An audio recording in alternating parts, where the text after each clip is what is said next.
Alright, this is the actual chart here, but it was way too much for the thumbnail. Before we dive in though, just want to let you know that knowingly exploiting a bug or glitch to your benefit is against the terms of service and can get you banned. With that said, everything in this video has been patched. The æEXTRA glitch. On October 6, 2025, during the Get Ready for Ranked update, a bug caused the newly revamped revenges to award players with tons of ores. Now, many players would stumble across this bug by accident, just trying to do the regular old revenges, but others caught on to the fact that every time you revenge the person, you get more and more ores, and you could easily exploit this to max your hero equipment. And for a few hours that day, many would indeed max their equipment. Eventually later that day, the game went into maintenance and the bug was patched. No one got banned for it, but all the ores that were obtained through the exploit were rolled back, resulting in many players with negative ore balances for the first time in ore existence history. Due to the bug and the mess that it caused, a free ore bundle was put in the shop for everyone to claim. However, during this time, there was also another bug where if you got ores from the daily bonus or purchased some from the shop, your negative balance would disappear, essentially wiping your debt. In the end, the result was that some had negative ore balances, while others got away scot-free. X-ray mode. No one actually called it X-ray mode, I think, but this is referring to an exploit that involved tampering with the game files to see traps in people's bases. This did not require a third-party software. All you had to do was swap the file that handled traps with an edited one so that untriggered traps always appeared visible. I can't show you footage of how exactly you did it, but it really was as simple as copying and pasting. This was possible for years, and during this time, people actually sold the file, but by late 2015, people were just throwing it in the video description. Here you go. Eventually, too many players caught on to it, and this would be patched in 2016 when Supercell simply changed how the game handled untriggered trap animations, and so that was the end of that. It's unknown if anyone got banned for this specifically, as during 2016 there were also some mass ban waves for the use of third-party softwares, so it got tangled up in that whole mess. Ghosting.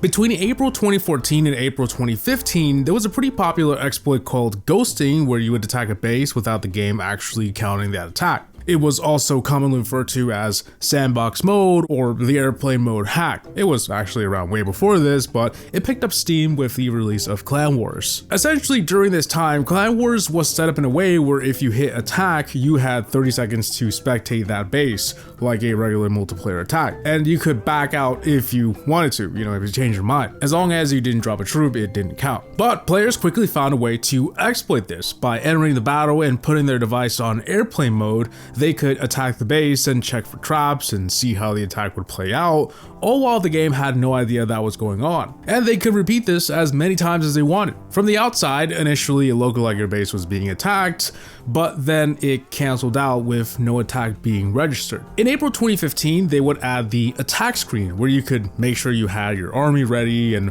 once you hit attack, you were locked in, effectively putting an end to this exploit. No one was banned for abusing this exploit. Well, except for Master of, which showed the exploit on a YouTube video and was banned from uploading Clash of Clans content altogether. 95% discount. In December 2018, players that were familiar with how the game files of the game work discovered that there was some disabled shop offers and that they could re-enable those. One of these was the one where you could buy 5,000 gems for $3. This offer was disabled for higher town halls, but what they would do was go into the game files and enable that pack, then buy it and re-enable it as many times as they wanted. Essentially buying an unlimited amount of gems had a massive 95% discount. This exploit was patched fairly quick. I'm not sure exactly when, but it seems the only occurrence of this was in December 2018. It's unknown if anyone was banned for this. Spawn hack. Sometime in 2015, a player in a clan called D Nation discovered a way to increase the spawn rate of the gem box. Now, at the time, gem boxes didn't really spawn every week like they do today. It was more like every 10 to 20 days. So a way to shorten that time was pretty awesome. The way this worked is that when a gem box spawned in your village, for the next 48 hours you'd remove obstacles that spawned after the gem box did, and then finally remove it at the end of those 48 hours. If you followed these steps for some reason, your next gem box would spawn faster, like a couple hours later or the next day. With this method, you could basically guarantee yourself a gem box every week and sometimes more, which was way better than the 10 to 20 day wait. It's unknown why this worked, but all that mattered was that it worked, and it was pretty cool. Not many players knew about this because D Nation was keeping it a secret, but in September 2015, a YouTuber by the name Clash with Ash would reveal it to the public. This seems to have been patched sometime in late 2016, and of course, no one was banned for this simple trick. The Clan War League glitch. In late 2023, there was a major flaw in the Clan War League system that allowed players to be signed up for multiple of them. Now, it's unclear what exactly the steps were and why it worked, but apparently all you had to do was search for a clan, and as soon as you saw your clan's current league badge show up, you cancel the search. However, there was a problem with the game going through with that canceling, so you'd be in a Clan War League without technically being signed up for one. So you could go sign up for another one and go repeat this over and over. Most players who were exploiting this bug were participating in about 2 or 3 clans, but some determined players were doing well over a dozen at a time. This meant that not only were they getting a boatload of resources and ores, but also a crap ton of Clan War League medals, like between 2,000 and 4,000 a month, depending on how much grass they were willing to touch. Surprisingly, this went on for a few months before Supercell caught on or acted, and it was then patched in the March 2024 update. There were no known rollbacks or bans for abusing this exploit. Unlimited trophies. In the early morning of December 19, 2024, Clash Clans would enter a typical maintenance break that aimed to fix several bugs present at the time. But when players finally had access to the game, they would discover another pretty gnarly bug affecting the trophy count system. Essentially, every time you hit the attack button, you would get the trophies from the base you were looking at.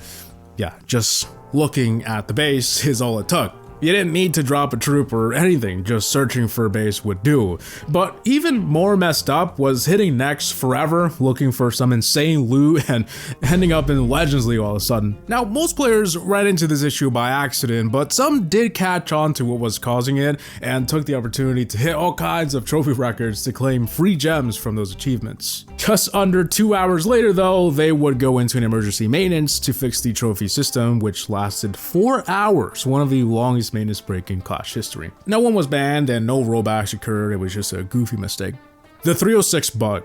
This bug gets its name from the fact that in a regular clan capital weekend facing a clan with 50 members, there are typically 300 attacks. Right? But in some cases, that number was up to 306. This was caused by an exploit that allowed 51 or more participants in a single raid weekend, thus netting that clan more trophies over the other clans. This was an exploit used to gain a competitive advantage in the clan capital leaderboards. Just today found out that people actually care about that. It first appeared in December 2023, and the most logical explanation is that there used to be a common bug that allowed 51 members by 2 players joining a clan at the exact same time. However, it was fairly difficult to replicate, and you just had to get lucky. The 306 bug was patched in early 2024 before it ever became a significant problem, and no one was banned for it.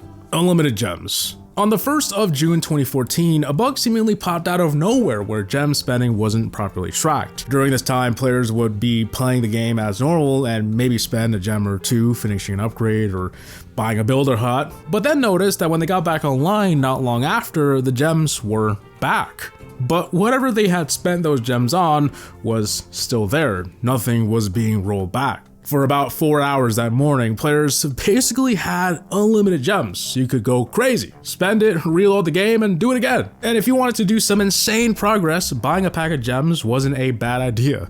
A $20 pack could get you really far. But Supercell quickly caught on and patched the bug. For a while, it didn't seem like anything was going to happen. Hours and days had gone by and no one was banned or had any progress rolled back. However, 5 days later on June 6, a maintenance would occur that morning where everyone who had exploited the bug got their progress reverted back to the morning before the bug occurred, essentially losing 6 days worth of progress. As you can see in this example, a player got attacked by what seems like a max Telehole 9 with level 30 heroes, but when you visited the base, he didn't have those level 30 heroes. No one got banned. In fact, affected players were given 2,000 gems due to the fact that they had to roll back that entire week. So there was some legitimate progress that they had to redo.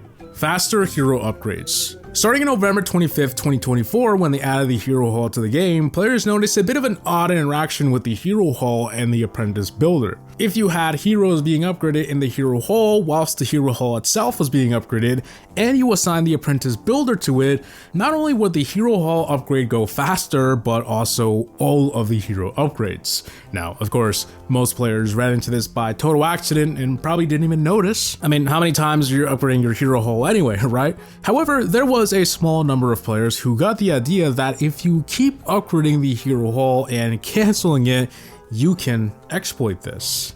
And they did. Of course, there were many limitations with this exploit, so it wasn't that crazy, but it did allow you to upgrade your heroes way faster depending on the level of your apprentice. This would be patched in February 2025, and nothing happened to those who used this neat little trick. Infinite snack timers. September 2024 was probably the buggiest month in Clash history, but luckily, none of it could be defined as exploitable, except for the new magic snacks. On September 11th, when the first treasure hunt began, players noticed that when you activated a timed snack like the Study Soup, Builder Bite, or Clan Castle Cake, if you went offline before the timer reset, it would start over, thus having a snack that never expired. Now, keep in mind, this was really buggy, so for some players, this wasn't actually doing anything, so there wasn't anything to gain here, but for others, it did. Now, most players would end up doing this by accident, but some players did try to exploit this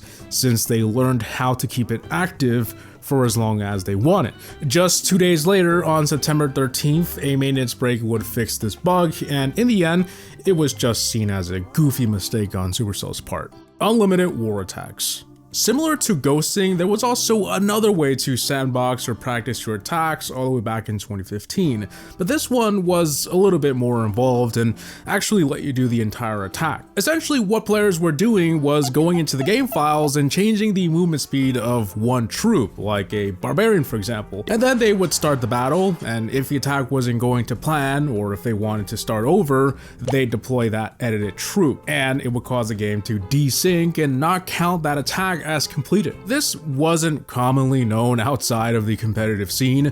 People were actually selling this information for a lot of money, but eventually word spread and it was patched by the end of the year.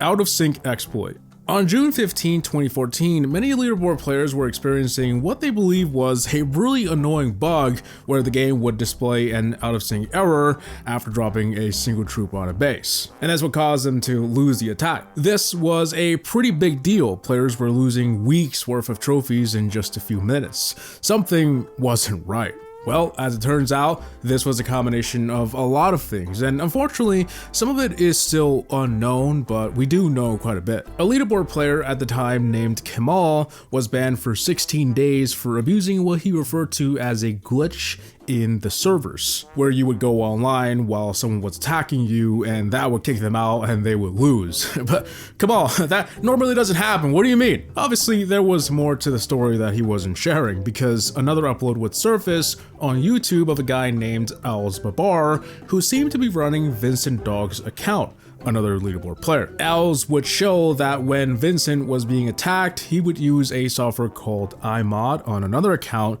to initiate a sandbox attack on Vincent. And after dropping a single troop, he got an out-of-sync error and he reloads the game. Then, over on Vincent's account, it magically lets him back into the game, showing that he won that defense. But there was also something else that was missing.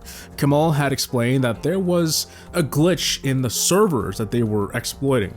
And he may have been right. In Al's Babar footage, he drops a barbarian in an open compartment. A Reddit user would later discover that there was normally a wizard tower in that spot, but every time someone attacked Vincent, that wizard tower was magically missing. Perhaps the glitch in the server was a way to hide defenses, causing an out-of-sync error for anyone who touched the base. About a day later, on June 16, a maintenance would patch the exploit.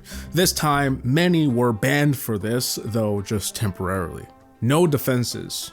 In October 2024, there was a player named White Darkness, also known as Ordinary Hero after changing his name, who was caught abusing a glitch where somehow the trophies lost from defenses he took that day weren't counting until the next day. And since this was the very last day of the season, he was able to climb hundreds of positions, allowing him to finish the season off in the top 20. White Darkness had glitched his way to the top positions. In fact, he had done this for the previous 5 seasons. Unfortunately, though this bug was very real, it was never revealed how he was pulling this off. Well, I guess that's good, so people didn't replicate it. The bug was patched before the year wrapped up, and to my knowledge, he was never banned. Clan War spying. In July 2020, it was discovered that you could get around the game's anti-spy preventions by simply going into your Clan Wars log, tapping on the last war. Then, when you were in the map, there would be a button to view the current war, allowing you to see all of the current war layouts and clan counts or troops. This is known as spying, when you go into an opponent's war clan to gather information and take it back to your home clan to gain a competitive advantage. It should have been fixed by now. This was pretty common back in the day, but with this bug, you could easily still do it. It wasn't that big of a deal though, as competitive clans where it mattered the most don't let random people in anyways. So yeah, it was patched in October of that year. Legend ghosting. This was a different method of ghosting that was used by leaderboard players from mid-2019 when the Legends League rework was introduced all the way until early 2020. Basically, what they would do is hit the find a match button and turn off their Wi-Fi at the same time. This allowed them to view the next base they were going to attack while it not registering as an attack. From the defender's point of view, you could see the players doing this as the attack would start and you could view it, but then it would lose connection and disappear as if it never happened. The reason they were doing this was to take a picture of the base, as normally you don't know what the base looks like until you attack it. So they would take that screenshot to practice. They'd build the base in a private server and practice 3-starring that layout. So when it finally came time to actually attack it, they knew exactly what to do. For this specific exploit, there were no known players who were banned. Double clock tower boost. Alright, this one is on the lighter side of things since it only helped you max faster in the builder base. But essentially what this secret hack was is that you activated a clock tower boost and a clock tower potion at the same time. The potion would also speed up the cooldown timer on the clock tower, so after the potion was done, you'd have another boost waiting for you. This was discovered sometime in 2019, and for a while players silently used this trick. However, word started to spread, and as usual, it then got patched. This happened in October 19th of that year. Impossible base.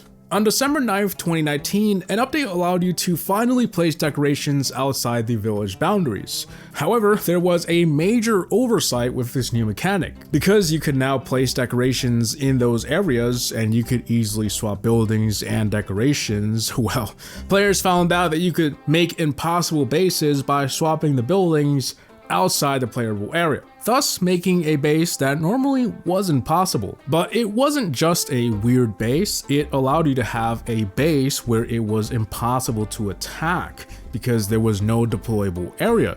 So players were forced to skip your base. You couldn't be attacked and you could save your loot. No one could attack you to steal your loot. It was pretty awesome, not gonna lie. According to the community manager at the time, this was definitely a bannable offense for anyone who was doing it. Though, because it was patched within just a few hours, no one was banned. Stacking buildings. This is finding a way to stack buildings onto each other so that you have multiple buildings in one spot, effectively consolidating your defenses so that you can have a stronger core or stacking multiple storages to protect them better. Most of the glitches were possible because of the village edit mode. You know, you would just switch things until something clicked. I don't know, it was pretty random. It makes you wonder how they even discovered it, you know? And most of the time it was just visual only. It didn't actually save that way, it just looked that way. But throughout history, there were times when it did work in real battles. Fortunately, there doesn't seem to be any time where this became a major problem though, and that's thanks to the public nature of it all. If someone ran into your base like that, you could easily get reported and banned. Instant training. During the May 2016 update where they revamped the training UI, there was a glitch that allowed players to train troops instantly by simply dragging troops. A similar glitch would also appear later that year with another training UI revamp, this time by tricking the UI into swapping the training time with another troop so that they could train a golem with the training time of a barbarian, for example. These glitches aren't usually considered exploits, as being able to train troops faster in Clash of Clans doesn't really provide a real advantage. However, it did for leaderboard pushing. Up there, every second you spent training a troop was considered wasted time that you could have spent clouding instead. And armies took well over an hour, so players were often gemming their armies to get ahead faster or just using this glitch. But obviously, no one was banned for this. It was pretty harmless for the most part. Engineering. Engineering was an old practice in Clash that came about ever since Clan Wars were added in April 2014. Basically, the way Clan Wars used to work is that you would get paired with an opponent with a similar war weight as you, and how that was determined was the level of your defenses, or if you had them for that matter. So players figured out that if you don't build some of the defenses, you'd be matched up with a lower level opponent. But because you could max out your army without affecting your war weight, you'd basically guarantee yourself an opponent that you could 3-star every single time. Because it gave you and your clan a competitive advantage, this was often frowned upon and was seen as cheating, and by definition, intentional use of a bug, glitch, or any unforeseen game mechanic to gain an unfair advantage, often in a way that developers didn't intend to, it was also considered an exploit. Hey, I didn't make that up. Over the years, they did make some changes to the matchmaking to curb these tactics, but it wasn't until the Town Hall 12 update in June 2018 where they made it so that moving on to the next Town Hall required all available buildings to be placed first. So yeah, that is every Clash exploit explained. Surely there will be some that I'm not aware of or never became public, but this is everything that I could find after researching for days on end, and some that I just remember from way back when. I hope you guys enjoyed, but hey, before we go, YouTube thinks you'll like this next video, so hey, check it out. As always, see you guys in the next one. Peace!